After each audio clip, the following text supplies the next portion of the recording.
Litre petrol دے دو، ان کو گاڑیاں بھی دے دو 3 اور ان کو پیٹرول بھی دے دو، اور پھر بھی 800 لیٹر ہر مہینے کے لیے. دیکھو جس ملک میں ہم رہ رہے ہیں وہاں 42% غربت کے لکیر سے نیچے لوگ زندگی گزارے. تو عوام جس طرح زندگی گزاریں تو اشرافیہ کو بھی چاہیے کہ اسی طرح زندگی گزارے، اور خاص کر ایوان میں جو رہنے والے لوگ ہیں ان کا بھی کر دے. جس طریقے سے تنخواہیں ہیں، تنخواہیں مزید کرنی ہے تو کر لے، لیکن سب سے پہلی آپ نے جو دیکھنا ہے وہ یہ کہ انرجی شارٹیجز نہ ہو. انرجی کی شارٹیجز ہوگی تو ملک کی اکانومی بہت زیادہ افیکٹ ہوگی. انہوں نے مس مینیج کیا ہوا.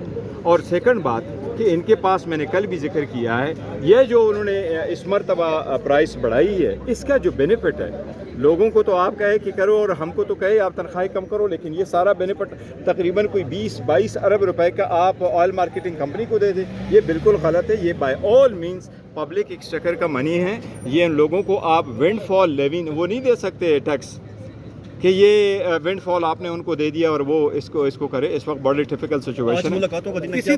دیکھو میں امید کرتا ہوں کہ ہماری ملاقاتیں، جب میں نے آج کہا ہے کہ ملاقاتیں ہر صورت ہماری ہونی چاہیے. Thank you.